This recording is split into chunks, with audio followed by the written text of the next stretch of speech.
Bismillahirrahmanirrahim. Assalamualaikum warahmatullahi wabarakatuh. Halo teman-teman, apa kabarnya hari ini? Semoga baik-baik saja ya. Nah, pada video kali ini, materi yang akan kita bahas yaitu mengenai strategi pendidikan indera. Sebelumnya, perkenalkan kami dari kelompok 9, kelas 2 APG PAUD, yang beranggotakan saya sendiri Nisa Setiani dengan NIM 1901754, Laras Megawati Sunda dengan NIM 1905785, dan Rosi Rosmeilani dengan NIM 1903166. Nah, selanjutnya kita masuk ke pemaparan materi. Pengertian indera. Indera merupakan sistem fisiologi dalam tubuh manusia untuk mengenali, merasakan, dan merespon terhadap serangkaian stimulus secara fisik. Saat suatu indera mengenali atau merasakan sesuatu, indera akan mengumpulkan informasi untuk memberikan persepsi dan respon terhadap apa yang diketahui. Kemampuan indera untuk merasakan sesuatu sangat penting dalam menjalankan hampir seluruh aspek kognitif, perilaku, dan pikiran dalam tubuh manusia. Alat indera manusia juga disebut dengan panca indera, karena alat indera manusia terdiri dari 5, yakni penglihatan berupa mata, indera pendengar berupa telinga, indera pembau berupa hidung, indera pengecap berupa lidah, dan indera peraba berupa kulit. Montessori termasuk tokoh yang meyakini bahwa panca indera adalah pintu masuknya berbagai pengetahuan ke dalam otak manusia. Karena perannya yang sangat strategis, maka seluruh panca indera harus memperoleh kesempatan untuk berkembang sesuai dengan fungsinya. Montessori juga percaya bahwa cara terbaik bagi anak-anak untuk belajar adalah melalui pengalaman panca inderanya. Apapun yang anak-anak alami dalam kehidupan sehari-hari, mereka pasti melibatkan semua jenis inderanya, baik itu indera penglihatan, pendengaran, pengecapan, penciuman, dan rabaan.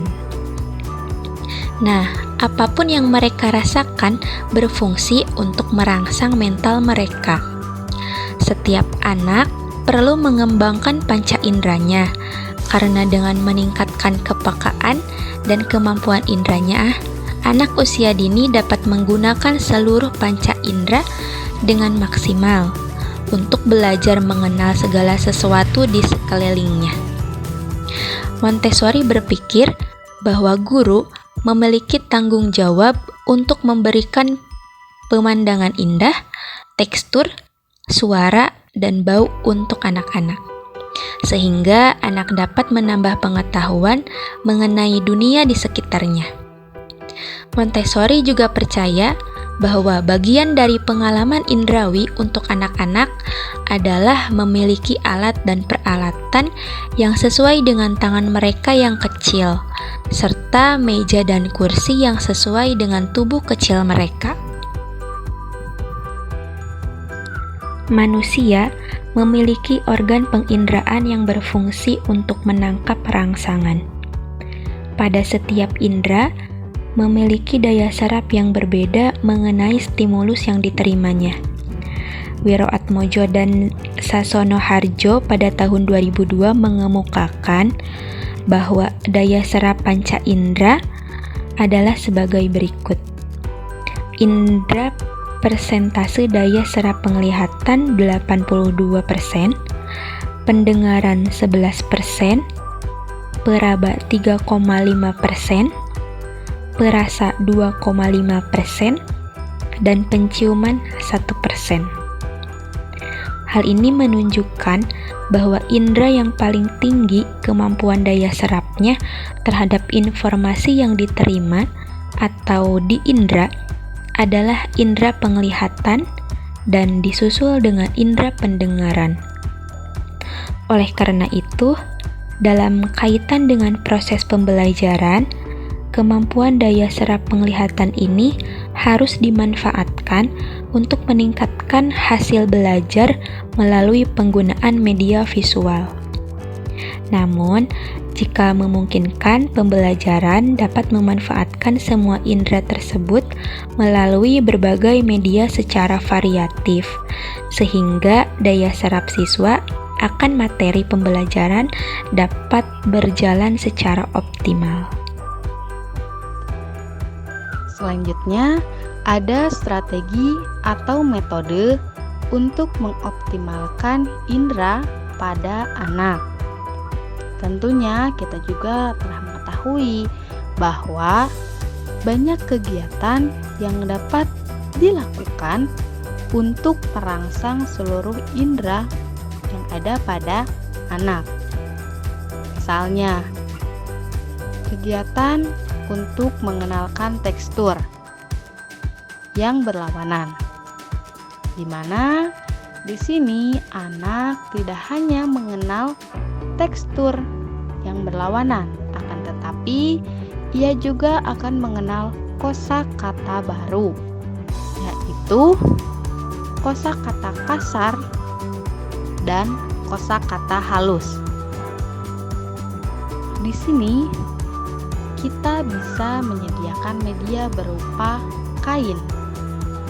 Disediakan 2 kain, yang pertama kain yang halus dan yang kedua kain yang agak kasar. Di sini kita bisa menjelaskan kepada anak yang mana dan bagaimana yang disebut halus dan kasar.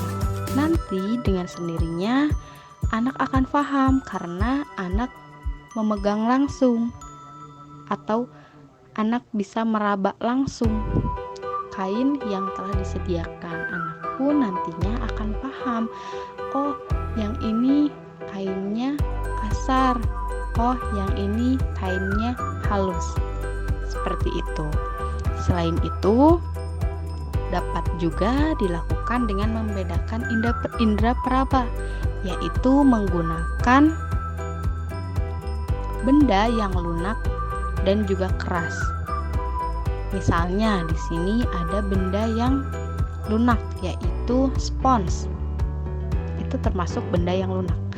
Dan benda yang keras ini diibaratkan dengan sebuah pulpen ataupun pensil. Nanti anak akan memahami perbedaan antara spons yang dipegang lunak dan pensil yang dipegang keras. Tidak hanya itu juga, sama halnya seperti mengenalkan tekstur pada anak, anak juga nantinya akan memahami kosakata baru, yaitu lunak dan juga keras. Selanjutnya ada permainan messy play. Nah, permainan messy play merupakan jenis permainan yang dapat merangsang sensor motorik halus. Tidak hanya sensor motorik halus saja, akan tetapi bisa merangsang sensor motorik kasar juga. Nah, dalam permainan messy play ini, anak akan belajar serta memahami mengenai koordinasi panca indera melalui sentuhan, bau, rasa, pendengaran, dan juga penglihatan. Nah, pada permainan messy play ini akan meningkatkan koordinasi dan bisa dilakukan dengan cara memberikan gambar serta menyuruh anak untuk mewarnai gambar tersebut. Akan tetapi gambar tersebut bukan diwarnai dengan krayon, pensil gambar ataupun spidol seperti pada umumnya. Akan tetapi dengan media berupa sikat gigi, finger painting, dan lain sebagainya. Anak-anak juga dibiasakan dengan kegiatan yang membutuhkan koordinasi antara mata dengan tangan. Dengan bermain messy play, tidak hanya menjadikan anak menjadi kotor saja, akan tetapi anak juga didorong untuk bereksplorasi, yang ini itu sangat mendorong untuk menstimulasi perkembangan anak. Tentunya dengan didorong pada berbagai bahan dan alat sehingga anak dapat mengkoordinasikan panca inderanya, terutama pada koordinasi mata dan juga tangan. Selanjutnya, selain yang sudah dijelaskan, ada beberapa strategi juga untuk mengoptimalkan indera-indera anak, yaitu yang pertama pada indera sentuhan. Strategi untuk mengoptimalkan indera sentuhan pada anak usia dini bisa dilakukan dengan cara yang pertama, mengajak anak untuk mencuci tangan, bisa menggunakan air hangat ataupun dingin, sampai pada cara mengeringkan tangan. Hal ini dilakukan agar anak juga terstimulasi dan paham mengenai suhu serta prinsip kebersihan. Yang kedua, bisa dilakukan dengan cara mengajak anak untuk menyentuh berbagai jenis permukaan, dimulai dengan permukaan yang halus, sampai dengan permukaan yang kasar. Hal ini dilakukan untuk menstimulasi anak dalam membedakan rasa dari hasil sentuhannya. Untuk lebih menstimulus anak, kegiatan ini bisa juga dilakukan dengan cara menutup mata anak sambil diberikan pertanyaan mengenai tekstur dari permukaan yang disentuh. Nah, untuk yang kedua yaitu indera pengecap. Taste atau pengecap adalah semua aktivitas yang berkaitan dengan indera pengecapan. Misalnya, semua yang berhubungan dengan sesuatu yang berasa ketika dimakan. Strategi yang bisa dilakukan untuk mengoptimalkan indera pengecap anak adalah dengan menyediakan berbagai macam larutan berasa seperti rasa asam, manis, asin, dan sebagainya. Dalam strategi ini, anak akan merasa senang karena anak akan mencoba atau merasakan beragam rasa. Nah, untuk yang ketiga yaitu indera pembau atau penciuman. Smell atau pembau adalah semua aktivitas yang berkaitan dengan indera penciuman. Misalnya semua dengan berhubungan dengan sesuatu yang berbau. Strategi yang bisa dilakukan untuk mengoptimalkan indera pembau atau penciuman anak adalah dengan menyediakan berbagai macam wangi-wangian dan bau. Misalnya, membedakan beragam jenis wangi dari bunga dan sebagainya. Yang keempat yaitu indera stereognostik. Pendidikan indera ini mengantarkan kepada pengenalan objek-objek melalui perasaan atau sentuhan dan rabaan, yaitu melalui bantuan stimulasi dari indera sentuhan dan otot. Strategi yang bisa dilakukan dengan banyak cara yang menyenangkan bagi anak. Misalnya, mengambil setiap benda kecil, tentara mainan, bola-bola kecil, dan benda lainnya.